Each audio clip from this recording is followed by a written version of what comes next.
Olá a todos e sejam bem-vindos de volta. Escolha um lado e boa sorte. Em um tu pode ser absorvido e no outro cortado ao meio. Está no ar mais um episódio de História Revista.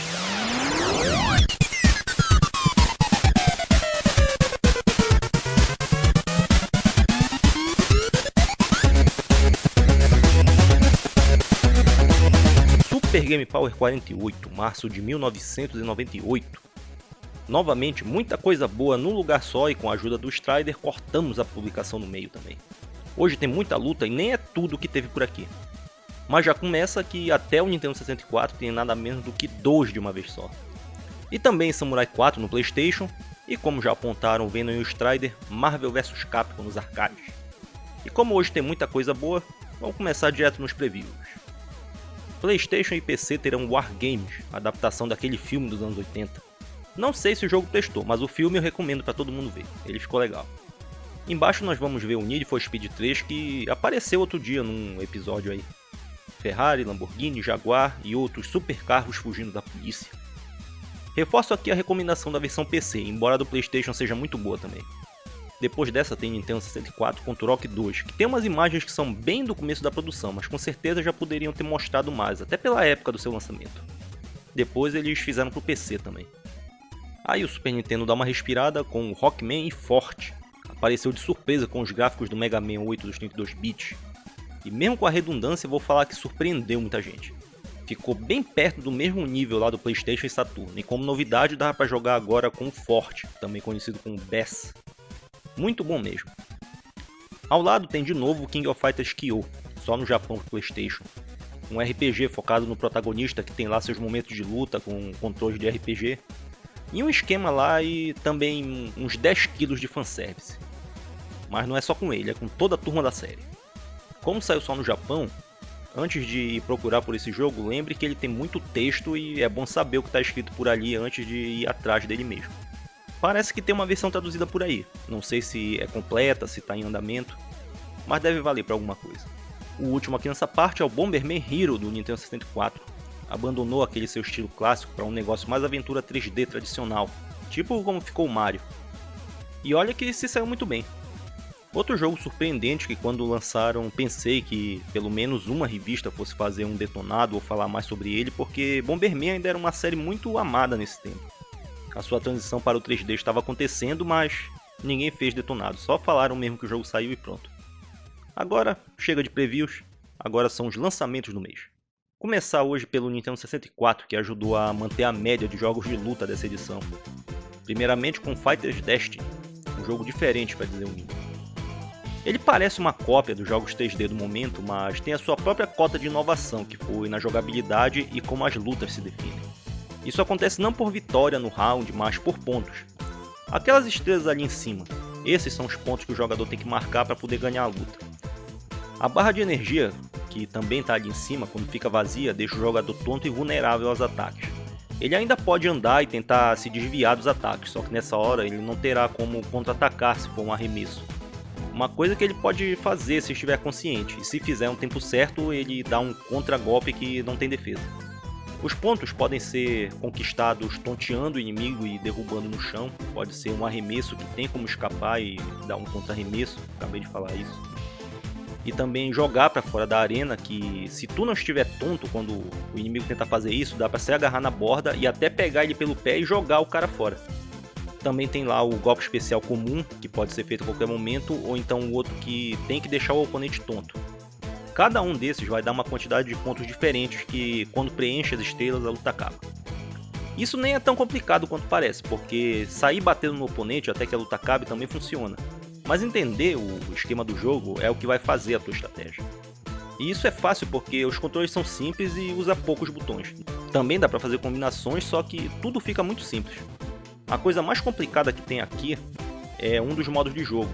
Nele acontece um sorteio e aí nós vamos numa luta contra o mestre ou o Coringa. Cada vitória contra o mestre vai nos liberar uma parte do comando de um grande combo que nós podemos já usar mesmo incompleto.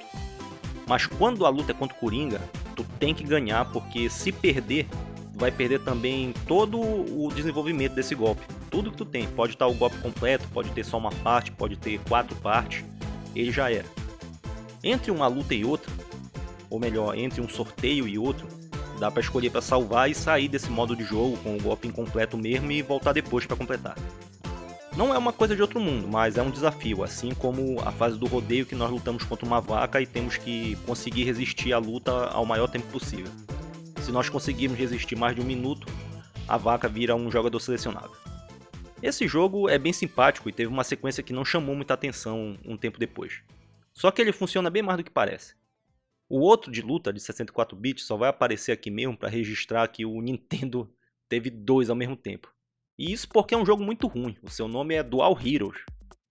E tirando por outros menos conhecidos, parece que teve uma competição de quem fazia o pior jogo de luta para esse videogame. Até a Konami, que nessa época era a Konami, entrou nesse bolo e caprichou bonito. Fizeram lá um jogo que nem precisa falar porque ele é ainda pior do que esse outro que nós estamos vendo aqui. Não vou nem falar o nome para vocês não irem lá procurar por ele. Vamos lá que o próximo jogo presta, pelo menos isso. É a adaptação do Samurai Shodown 4 do PlayStation. Esse lançamento demorou para acontecer, mas foi um tempo bem aproveitado. Dentro do que foi possível fazer, continuou ótimo, não perdeu tanta coisa assim e continua um jogão. Como novidade, tem como botar combinações de botões lá no LR1 e 2, coisa que melhora a jogabilidade e facilita muito poder fazer algumas coisas. E também colocaram que no modo treino e no Versus tem como escolher o chefe, o Zankuro, e a Shan-Shan, a irmã do Tantan, que é aquela menina que luta com bumerangue, que ela apareceu lá no segundo jogo e sumiu desde então. Aqui nesse, a única coisa que não gostei mesmo foi essa barra de energia dando flick o tempo todo. Isso acontecia no arcade também, até dava pra ir, mas aqui ele é uma grande distração, e isso realmente incomoda. Mas no resto, continua tão divertido quanto já era nos arcades e é do tipo que não dá pra perder. É um jogo dos bons mesmo. Já vimos luta, luta, luta, e agora tem um bloco gigantesco com mais luta. A atração principal, aquele jogo que botaram lá na capa. Marvel vs Capcom, o choque dos super-heróis. Agora é a produtora inteira que está na briga. Vamos começar com os personagens que aqui ficaram uma pequena bagunça e acho que é um dos seus pontos fracos. É uma seleção que podia ter sido muito mais pensada. Eles foram seguir uma linha de colocar gente que representasse os dois lados da história, mas desse jeito muita gente importante ficou de fora e entraram uns que não tem muito sentido estarem ali. Vamos ver o lado da Capcom, que tem o Ryu que usa um especial para incorporar os poderes do Ken e do Akuma. Ao fazer isso é como se jogássemos com eles, tipo Shoryuken de fogo, Hadouken que não corre a tela inteira, chutes que tem aquela animação diferente, giratória com eletricidade, Hadouken atirado na diagonal, e também aquele secreto quando ele vira o macumbeiro e dá o especial que custa 3 barras. Tem a Chun-Li e a sua versão Evil, chamada Shadow Lady, é secreta, só que ainda é 2 vezes a Chun-Li no mesmo jogo.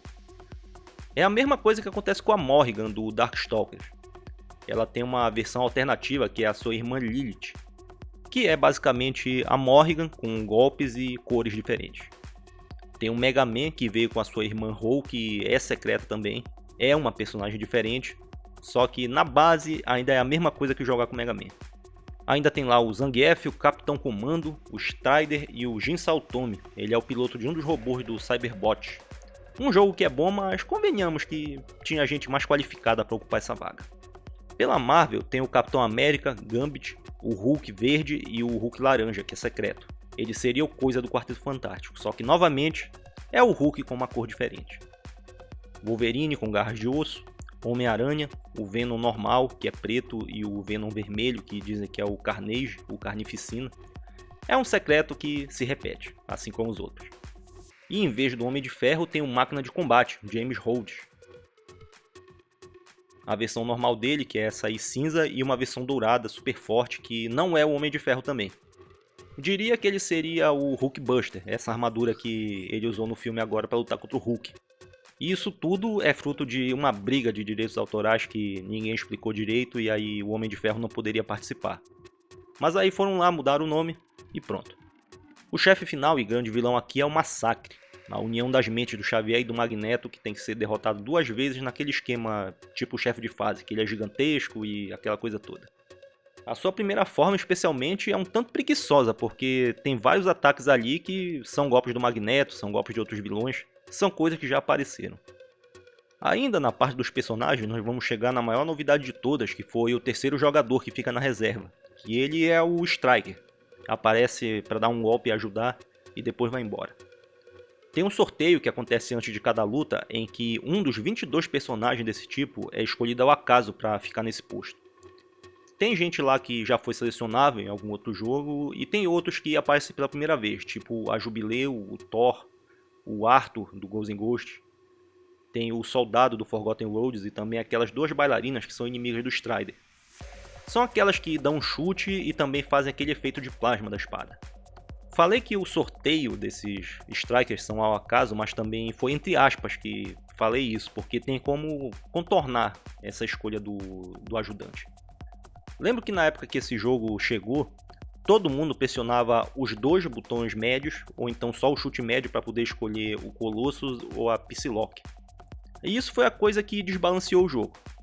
Esses dois que eu falei, e ainda tinha mais algum ali no meio que devia fazer isso, quando era chamado para ajudar, o seu ataque era um golpe invencível que eles iam para frente, tipo um Psycho Crusher. E aí todo mundo pegava esses jogadores e quando o oponente chegava muito perto era mandar o Striker que, acertando ou defendendo, acabava de qualquer forma jogando o oponente de volta para o outro lado da tela.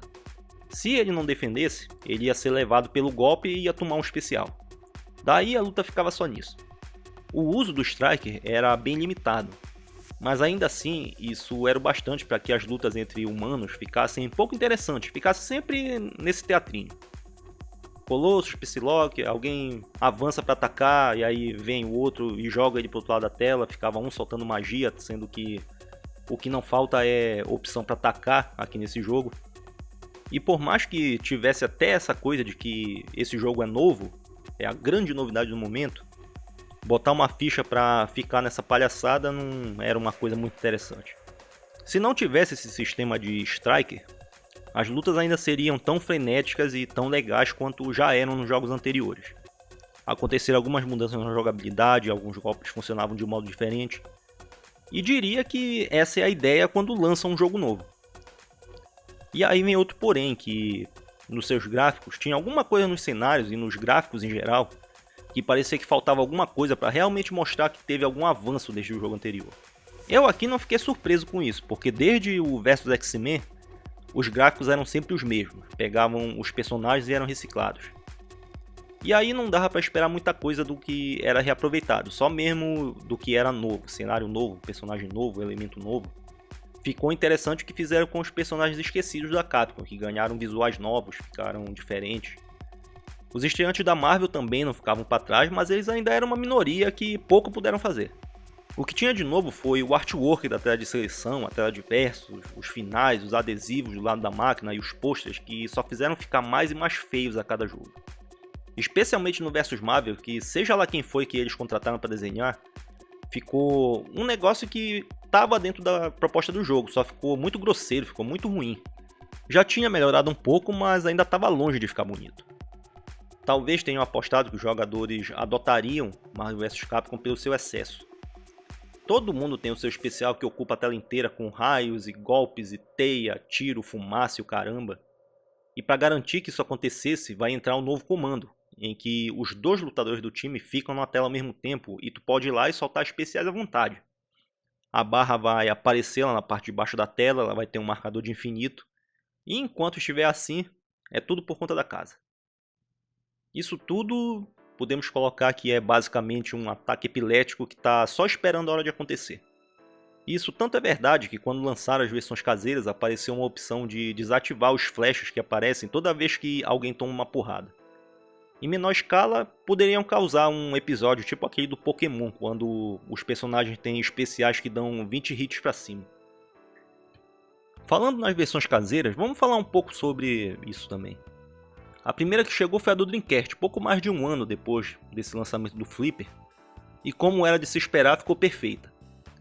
Talvez rodar esse jogo fosse uma coisa fácil para esse novo sistema de 128 bits e todo aquele poder, e realmente conseguiram mais uma vez fazer um jogo sem perdas, sem cortes, sem nada. Como coisa nova vieram os extras que já tinham aparecido antes nos modos do Saturno. Tipo, depois que zera, pode escolher o mesmo jogador duas vezes e a barra de especial infinita. E ainda criaram mais um modo de jogo em que vão os 4 jogadores ao mesmo tempo na tela. Mas eu não estou falando de 4 bonecos na tela, 4 jogadores, 4 controles. Cada um com seu controle e seja o que Deus quiser. Essa opção de tirar os flashes da tela realmente é uma coisa muito bem-vinda nessa hora. O Saturno ficou de fora dessa vez, mas a geração 32 bits ainda estava na festa, graças à versão do PlayStation 1. Por incrível que pareça, o jogo saiu, mas antes não tivessem feito isso. Nos outros da série ainda dava para entender, mas a meu ver foi mais um caso de ganância ou obrigação de contrato, porque nem para cumprir tabela valeria a pena tentar fazer uma coisa decente com esse jogo aqui. Assim como nos outros, eles vieram com um sistema de 1 contra 1, só que o segundo jogador tu vai decidir se é um dos personagens selecionáveis para ficar lá e soltar um especial conjunto, ou então um dos Strikers, que agora pode escolher livremente e pode usar quantas vezes quiser. Na luta tu vai com o principal e o outro vai ficar lá atrás escondido. O sistema praticamente ficou a mesma coisa do Versus Marvel, só mudou que aquele comando de controlar os 2 jogadores ao mesmo tempo com a barra de especial infinita vai fazer que o segundo jogador entre na tela e fique repetindo um movimento qualquer. Daí é bom ver bem quem é que tu vai escolher como parceiro, porque às vezes vai entrar alguém que vai ficar só fazendo uma provocação. E aí não vale também. E olha que ainda tem uma reviravolta por aqui. Naquela história de comandos que pouca gente conhece, que existem desde o primeiro Versus, tem um que nós podemos trocar a ordem de quem entra primeiro na luta, isso funcionava lá no Flipper, e também tem um comando para roubar o Striker do oponente quando a luta acaba. Como aqui nesse jogo o Striker pode ser um jogador normal, nós podemos usar esse comando e mudar a ordem de entrada.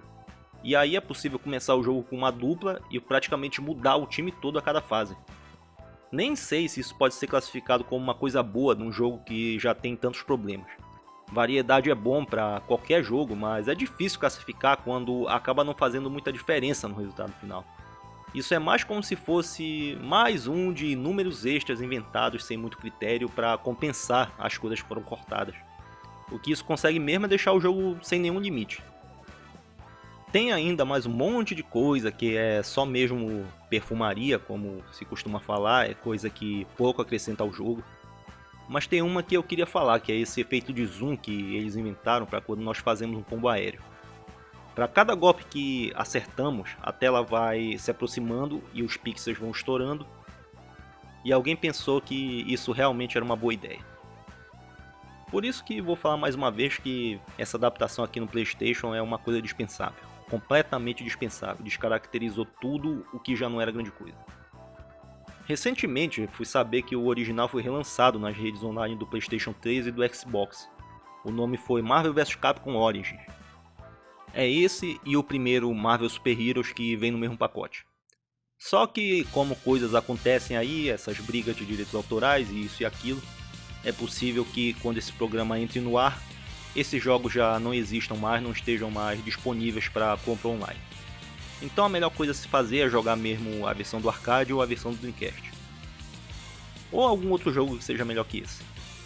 Ficou parecendo que a série Versus chegou ao fim, mas a Capcom ainda tinha muita munição para disparar, e para alegria geral, foram jogos que ficaram bem melhores.